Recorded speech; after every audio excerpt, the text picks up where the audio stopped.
Welcome back to the Deep Dive. So if you work anywhere in the U.S., you've probably heard of Title VII, the bedrock law protecting against workplace discrimination. But what happens when the system for proving discrimination, well, it starts making people jump through these extra kind of nonsensical hoops? That's exactly what we're digging into today. Yeah. We're taking a deep dive into a really important Supreme Court decision from 2025. It's Ames v. Ohio Department of Youth Services. And this ruling, it really matters because it settles a big fight over how discrimination claims get judged, specifically when the person claiming harm, well, they belong to a group we might traditionally think of as the demographic majority. Okay, so our mission today is to cut through some of that legal noise. We want to quickly show you why this case, and it involved allegations about sexual orientation discrimination, why it led to a unanimous Supreme Court ruling. A ruling that basically says every employee, doesn't matter what their background is, starts on the same level playing field when fighting bias. Exactly, because for decades there was this confusing rule, judge-made, not in the statute, and it treated claims from so-called majority group plaintiffs like, say, a straight woman or a white man with more skepticism right out of the gate. The real conflict was, does the law protect individuals equally? Or can courts add extra proof requirements based on, group identity? And the Supreme Court just answered that pretty firmly. Very firmly, yeah. Okay, let's start with the facts. It always helps to ground these things. Yeah. This case centers around a real person, Marlean Ames. And she wasn't new to the job either. She'd been working for the Ohio Department of Youth Services since way back in 2004. So yeah, an established employee. Right, a long tenure. She was a program administrator. Then in 2019, she applies for a management promotion. The agency picks someone else, a lesbian woman. Okay, then shortly after that, Ames herself gets demoted, which meant a pay cut. And her old job, the program administrator role, it gets filled by a gay man. So Ames is looking at this pattern, promotion denied, then demoted. And she felt pretty strongly that these decisions were because of her sexual orientation. She's heterosexual. So she sued the agency under Title VII. And that brings us right to the legal standard, how these cases usually work. Because look, when you bring a discrimination claim, you almost never have that memo saying, let's fire Bob because he's white, right? All right, the smoking gun. Doesn't happen often. Exactly. So the evidence is almost always circumstantial. You have to infer discrimination from the situation, the facts.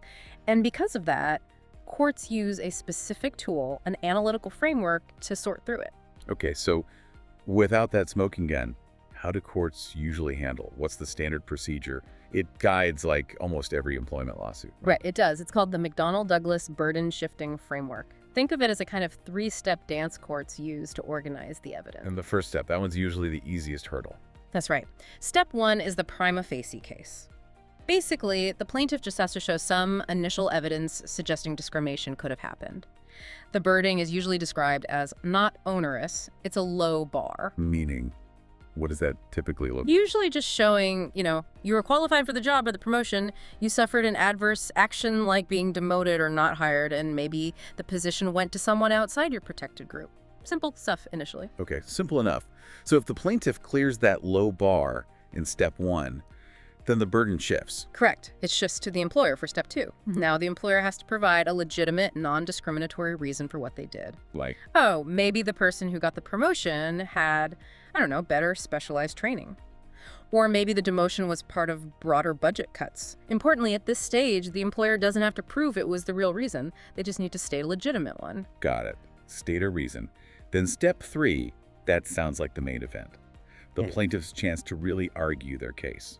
Yes. Step three is crucial.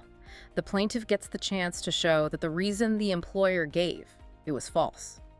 Or, in legal jargon, it was a pretext. They have to try and prove that the real reason was discrimination. So, back to your example. If the company claimed budget cuts, but then, immediately hired someone else for the exact same job, that could be pretext. That's a classic example of potential pretext evidence. Exactly. So that's the standard framework. Millions of cases use it. But for Marlean Ames, that's not the framework the lower courts used. Right. This is where it got complicated for her, because they made her jump an extra hurdle, at step one even. They absolutely did, yeah. Because Ames was a heterosexual woman, the courts labeled her a member of the majority group. And because of that label, the district court and then the Sixth Circuit Court of Appeals, they required her to meet a heightened evidentiary standard, just for her prima facie case. A heightened standard. Okay, what did that actually mean? What extra thing did she have to prove? It was this thing called the background circumstances rule. It basically required Ames to show background circumstances to support the suspicion that the defendant is that unusual employer who discriminates against the majority. Wow. Okay, unpack that. Mm-hmm. The court is basically saying, we assume employers don't discriminate against the majority, so prove this employer is weird. That's pretty much the gist, yeah. It assumes majority discrimination is rare, so the plaintiff has to provide extra upfront proof that something fishy is going on with this specific employer. That sounds really hard to satisfy. What kind of proof did they expect? Well, it was pretty specific. She'd typically need things like statistics, showing a pattern of the employer discriminating against heterosexual employees. Or, maybe, evidence that the person who made the decision, the manager who denied the promotion or ordered the demotion, was themselves a member of the relevant minority group, like, in this case, gay or lesbian. And the court said she needed this on top of the normal Step 1 requirements. Explicitly. The Sixth Circuit said she had to make this showing in addition to the usual ones. It was an extra barrier. Okay, wait a second, though. Let's push back for a minute. Title VII, back in the 60s, it was largely aimed at fixing historical discrimination against minority groups, wasn't it?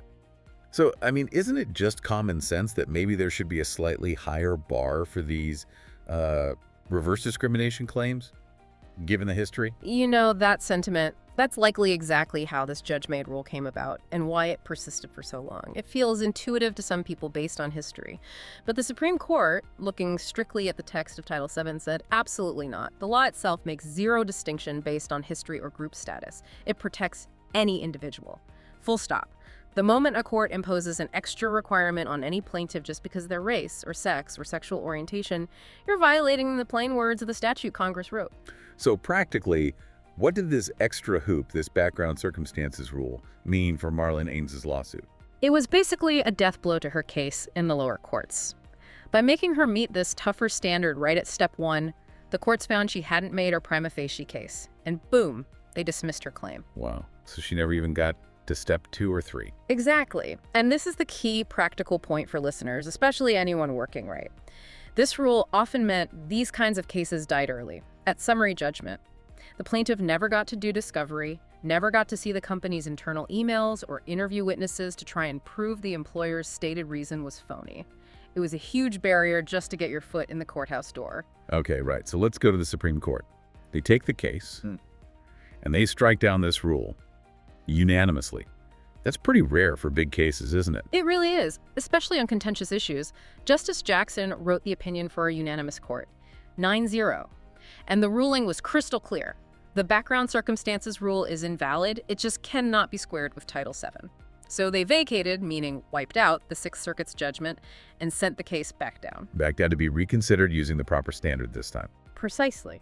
Without that extra hurdle at Step 1. So what was the core of their reasoning, that textual argument you mentioned? It was elegant, really, and simple. The court just hammered on the text. Title VII bans discrimination against any individual. Any individual. It doesn't say any individual belonging to a historically disadvantaged group. It doesn't draw lines between majority and minority plaintiffs. The focus is always on the harm done to the individual because of their protected trait, not the statistical makeup of their group nationwide or in the workplace. And they weren't pulling this out of thin air, right? They pointed to older cases. Oh, yeah. They leaned heavily on precedent. They cited Griggs v. Duke Power Company way back from 1971. And in Griggs, the court said, discriminatory preference for any group, minority or majority, is precisely and only what Congress has prescribed. That line kind of says it all, doesn't it? It really does. The standard for proving you were treated differently has to be the same for everyone, period. So this ruling, it gets rid of this confusing judge-made rule, levels the playing field. But the court also had issues with how inflexible the rule itself was, didn't they?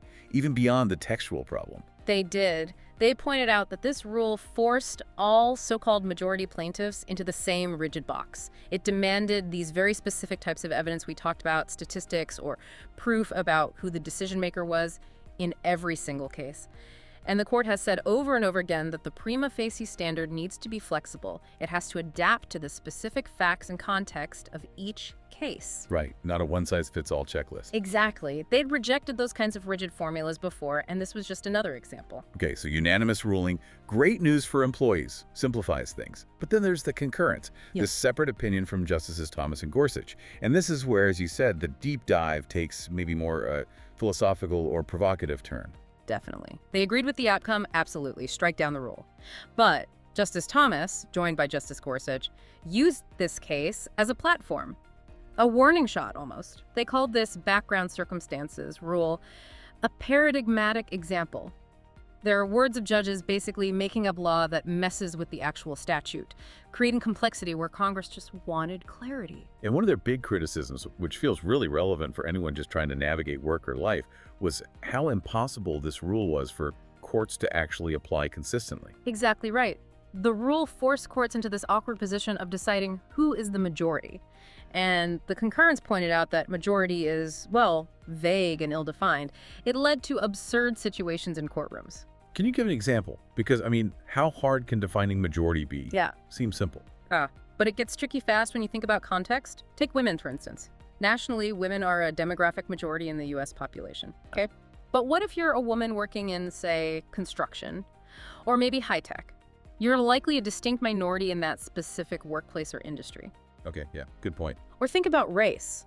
Black employees might be the majority group within the city limits of Detroit, but they're clearly a minority group in the state of Michigan overall or nationally. Right. So if I'm, say, a white male electrician working on a big construction project in Detroit, where maybe most of the crew are people of color, which standard applies?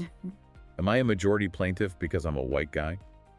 Or am I a minority plaintiff in that specific context? That is precisely the confusion the concurrence highlighted. The courts had no clear guidance. They were often left just kind of defaulting to assuming the rule only applied to white plaintiffs and male plaintiffs nationwide, which, as the concurrence really hammered home, ironically ended up writing a race and sex-based preference into the law, forcing those plaintiffs to prove extra stuff, something Title VII itself forbids. Wow. So the concurrence is basically saying judges spent decades making up rules, straying from the law Congress wrote, and creating kind of a mess. That's the core argument. But they didn't stop there. That's the really provocative part.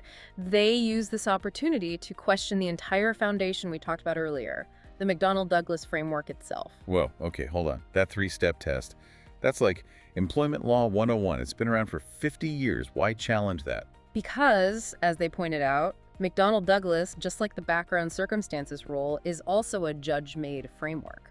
There's nothing in the text of Title VII that explicitly lays out that three-step burden shift. Now, in the Ames case, the court had to assume the framework still applied because that wasn't the question directly in front of them. But Thomas and Gorsuch basically put a marker down.